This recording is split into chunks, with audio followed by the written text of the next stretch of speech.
Дали отворениот регистар на осудени педофили ги нарушува нивните и човековите права на нивните семејства?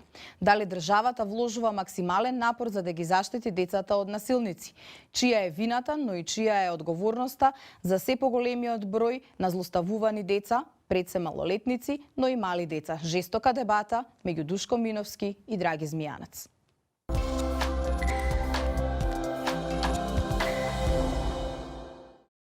Премолчување значи соучесништво и на возрастните и на децата. Второ, мислам дека многу малку се работи со децата на правото на приватност. Што е лош допир, што е добар допир, како детето треба да биде воспитувано, да кажува кога некој го вознемирува сексуално. Родителите треба да знаат кога детето се повлекува, што му се случува. Родителите треба да бидат сигурни дека детето колку што е помало, толку помалку шанси има да лаже за тоа што му се случило. Никако не сме детето жртва да биде на сведочење еднаш, два пати, три пати во центарот, во полиција и така натаму. Затоа се залагаме за тие специјални скрин соби каде што цел тим ќе биде и ќе се во еден видео запис ќе се документира. Имаме многу луѓе што не знаат да бидат родители. Они требале да примат емоција на времето, затоа не се криви генерално. За да знаеш што значи ако детето му е тажно, весело или тажно, нервозно, дека треба да му се придружи да го гуша. Немаме време. Ќе оставиме 10-15 евра, по некој динар и така, натоа сме испреле совеста. Значи некои луѓе добиваат ради природата и дај Боже добиваат деца, не знаат да бидат родители. Смета дека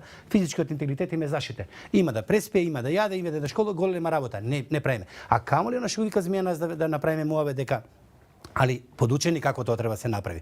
Значи со сериозен пристап, дека одредени допири се непријатни, дека така не може да се случува, дека треба да кажат да се ослободат да разговараат на таа тема. Имаше револуција кај нас направено дали да има сексуално образование или да нема, ми тоа идеме напред во демократизација на процесите. Мораме да воведеме. Зошто да биде тоа табу? Значи мора државните институции да превземат одговорност и да признаат кога ќе сгрешат. Еве ќе ви дам еден пример. 11 октомври домот.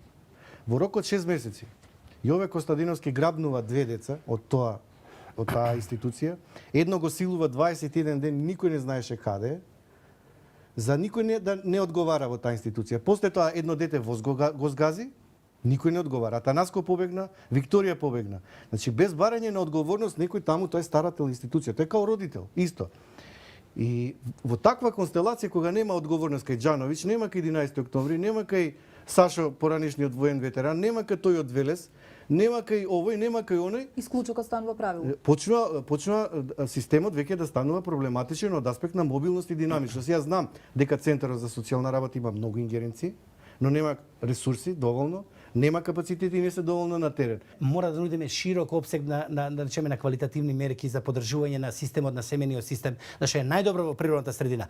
Ама онамо каде што тоа се нарушува, тука веќе нема. Значи тука највистина крајни казни доживотно и така натаму, особено за рецидивисти. Значи ти си му дал шанса. Секој во животот од нас од било кој особ може да направи грешка. Ви тоа повторно 7 години во затвор, искача за месец дена, не знам штипи каде беше прави, мислам каде е лекот.